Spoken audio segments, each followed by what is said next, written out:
तो ये क्वेश्चन करते हैं। एक क्यूब है, ये इंक्लाइन प्लेन के ऊपर रखा हुआ है, ठीक है। इसका एंगल ऑफ इंक्लाइन जो है अपन थीटा बोल देते हैं। इसको थीटा को वेरी कर सकते हैं, तो धीरे धीरे करके बढ़ा रहे हैं इसको, ठीक है। अच्छा, तो क्या पूछा है कि किस कोएफिशिएंट ऑफ फ्रिक्शन पे बॉडी पहले स्लिप करेगी टॉपल करने के पहले, और किस कोएफिशिएंट ऑफ फ्रिक्शन के वैल्यूज पे बॉडी टॉपल पहले कर जाएगी, है ना, स्लिप बाद में करेगी, ठीक है। ये एग्जैक्टली सेम टाइप की चीज अपन ने उसमें भी की थी, जो बॉडी को प्लेन सरफेस पे रखा था। आप चाहें तो एक बार उसको देख लें, तो ये सिंपल हो जाएगा। ये तो करते हैं, है ना। बॉडी का जो ये क्यूब का जो साइड है उसको ए मान लेते हैं, ठीक है, इसको ए मान लेते हैं। अच्छा, क्यूब पे क्या क्या फोर्सेस हैं? एक तो mg sin theta,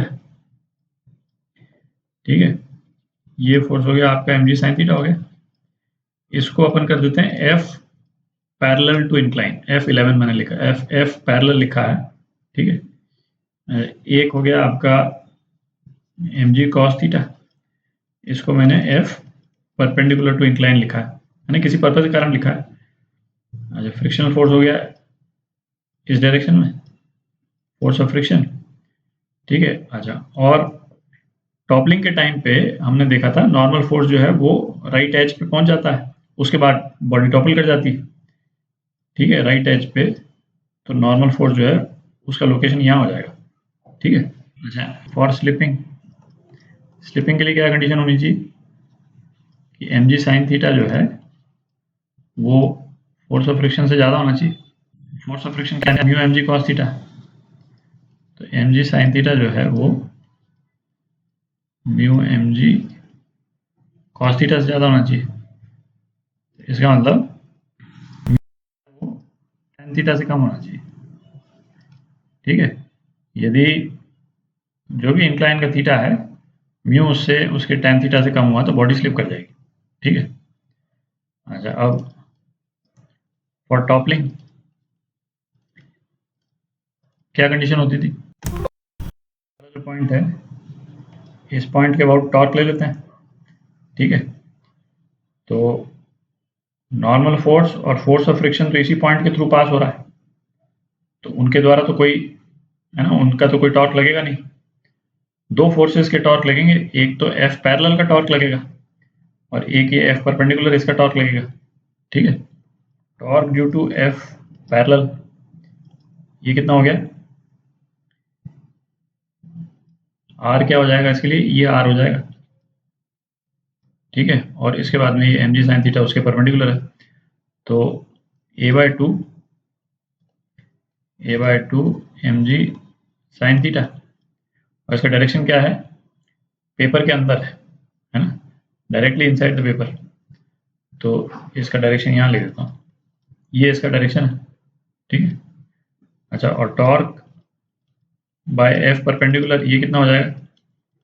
a/2 mg cos theta, और इसका डायरेक्शन जो है वो पेपर के बाहर है, दिख रहा है ना। इसका mg cos थीटा के लिए R जो है वो ये हो जाएगा, ये R हो जाएगा, ठीक है। टॉपल करने के लिए क्या कंडीशन चाहिए अपने को? Torque due to F parallel should be greater than torque due to F perpendicular, है ना, दिख रहा है। तो बॉडी टॉपल कर जाएगी इस तरफ, है ना, रोटेट कर जाएगी। तो इसका मतलब क्या हुआ कि a/2 mg sin theta should be greater then a/2 mg cos theta. तो क्या मतलब निकला कि tan थीटा जो should be greater then 1। Theta यदि 1 से ज्यादा है तो बॉडी टॉपल कर जाएगी। जैसे करते हैं, थोड़ी जगह बनाते हैं।